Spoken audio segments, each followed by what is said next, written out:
Hey, welcome back. I'm Amanda, your life coach with Illumination Unlimited, and I am so glad to be back doing another YouTube video.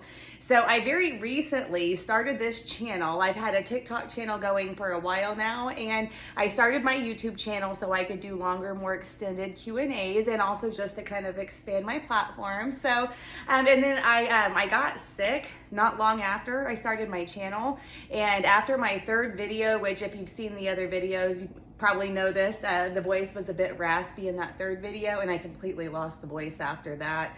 Not completely, but yeah, there were no videos to be made for a minute after that. So I'm so glad to finally be back, and my voice is like 99.9% there. So I think we're ready to go ahead and keep going. So while I was on my most recent hiatus, someone that had seen my other 3 videos reached out to me, and we had a discussion about another video that would tie in really well with the same topic.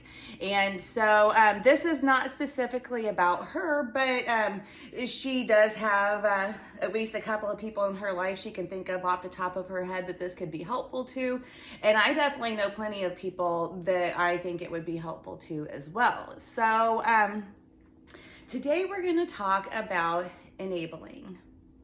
And that is a very sensitive subject because enabling genuinely comes from a place of love and concern for someone. It comes from a good place. So I don't ever want someone who is an enabler to an addict, again, and that's kind of the enabling that we're talking about at the moment. I don't want them to ever feel attacked or to feel like they're being looked down on or judged. Because until you're in the position that those people are in, you have no idea how very, very difficult and scary that is. And I would have to honestly say, being the loved one of an addict, being especially someone who's very directly in their life, like a parent, a spouse, the child of an addict, is harder than actually being the addict themselves, because the addict can escape from the pain of their life with whatever their addiction of choice is, where really, honestly, what the enabler, what the loved one is addicted to is the addict. And okay, so hear me out. That sounds kind of crazy, but if you think about it, okay, so I think we can all probably think of someone that we love very much in our lives that we are very worried about. They were doing some sort of behavior that wasn't good, safe, whatever for them, and we were afraid for them. So you know what that feels like. Or even not that they're doing a behavior that's not safe, but you know that they're not well. They're sick, they have a medical issue, and say, you know, the phone rings and you get that panic, that fear.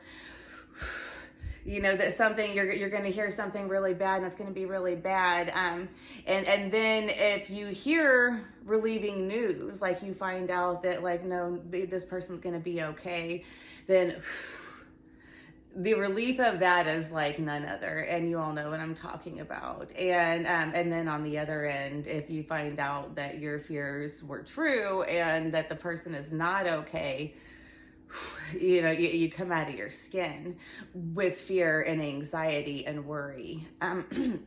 And so the loved ones of these addicts, especially someone that's in the severe throes of addiction, they are constantly going through a cycle of this fear, of this, like basically their fight, flight, or freeze response system is going haywire because their fear signal is being triggered on such a regular basis that now their thoughts, they'll just have fearful thoughts. Like it won't even be in the midst of something going on with their loved one, but even just the thoughts of what might happen, what's very likely going to happen, things that have happened in the past come to them and stimulate that fear response. And it'll seriously, it will make you sick. It will affect your health. So that is just such a difficult place to be in. And the hardest part is there is nothing that you can do to save the addict in your life if they don't want to be saved. And the acceptance of that is one of the very hardest things that you'll ever have to do, especially if it is someone like, you know, your spouse, your child, your parent.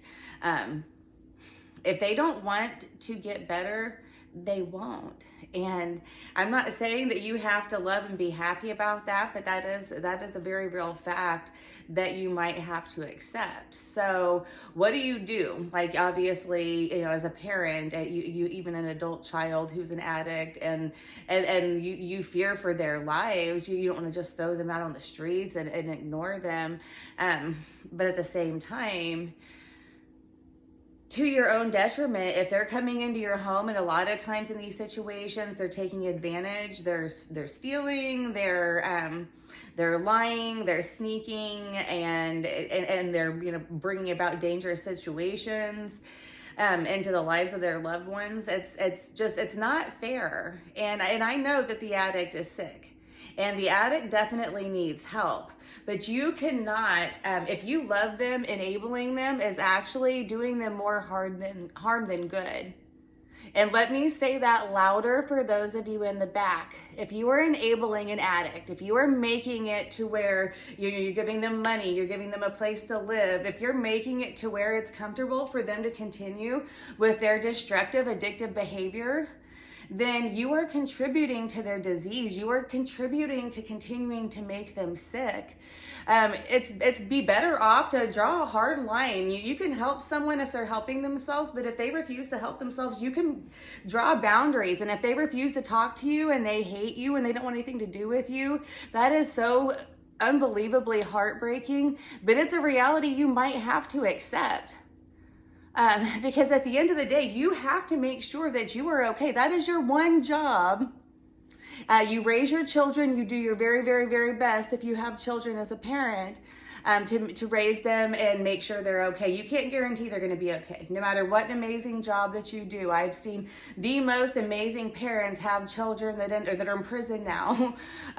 So that being said, I've also seen the worst parents have a child that turns out to be the most amazing, well-rounded, successful individual. So, you know, it's all about each person's individual choice, and you can't do anything about another person's individual choice. You have to take care of you and make sure that you're well. You can love them.